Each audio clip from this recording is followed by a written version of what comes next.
প্রিয় বন্ধুরা, আমাদের জীবনের সবচেয়ে বড় মজার কথা এবং মজার ঘটনাটা কি জানো? তোমার তো প্রচুর বন্ধুবান্ধব আছে, প্রচুর আত্মীয় স্বজন আছে এবং অনেক হিতৈষী আছে যে তোমাদের সব সময় বলে, না রে ছেলেটা ভালো রে, ইস ছেলেটা যদি আজকাল রোজগার করতে পারতো তাহলে অনেক ভালো হতো। আমরা সবাই চেষ্টা করছি তোর যাতে রোজগার পাতির একটা কিছু ব্যবস্থা করে দিতে পারি। এই রকম বন্ধু বান্ধব, হিতৈষী, আত্মীয় স্বজন সবাই অনেক আছে তোমার। কিন্তু সবচেয়ে বড় মজার আর বাস্তব কথা কি জানো? দেখো, বাস্তব আর মজার কথাটা হচ্ছে এই, তুমি ধরো একটা কোনো বিপদে পড়েছো। বিপদ বলতে কীরকম? অর্থনৈতিক অবস্থা অনুযায়ী বিপদ।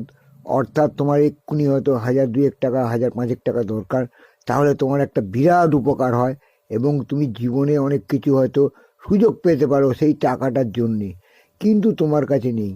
তখন তুমি দেখবে একটা বন্ধু বান্ধব বা আত্মীয় স্বজনের কাছে তুমি যদি একবার বলেছো, দাদা আমি খুব বিপদে পড়েছি, এই টাকাটা হলে এই এই ব্যাপার, এর জন্য আমি অনেক উপকৃত হোক, টাকাটা আপনি আমাকে একটু হেল্প করবেন বা আমাকে দেবেন বা ধার দেবেন, আমি কাজটা হয়ে গেলে আমি আপনাকে ঠিক সময় মতো শোধ করে দেবো। দেখবেন আমি কিন্তু আপনাকে ফাঁকি দেবো না। শুধু এই কথাটা বলে দেখো, ব্যাস, দেখবে তোমার পাশে আর কেউ নেই। তোমার প্যান্ট খুলে পড়ে গেছে, তুমি পুরো ল্যাংটো হয়ে গেছো। তখন বুঝবে তুমি কতটা অসহায়। কত রকম ছুতো, কত রকম বাহানা করে তোমার কাছে দিয়ে সবাই কেটে পড়বে। থেকে যাবে কে?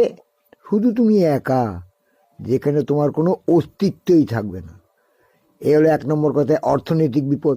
দ্বিতীয় হচ্ছে কোনো রকম গোলমাল বা সামাজিক কোনো বিপদ তোমার ঘটলো। হয়তো একটা বন্ধু সাহায্য পেলে বা কোনো একটা আত্মীয় সাহায্য পেলে তুমি সেই বিপদ থেকে রক্ষা পেয়ে যেতে, কিন্তু তুমি যাকেই বলছো সেই মুখ ফিরিয়ে নিচ্ছে, উল্টে তোমার দোষ দিচ্ছে। কেন করতে গিয়েছিলি, কেন গিয়েছিলি, হ্যাঁ দোষ তো তোর।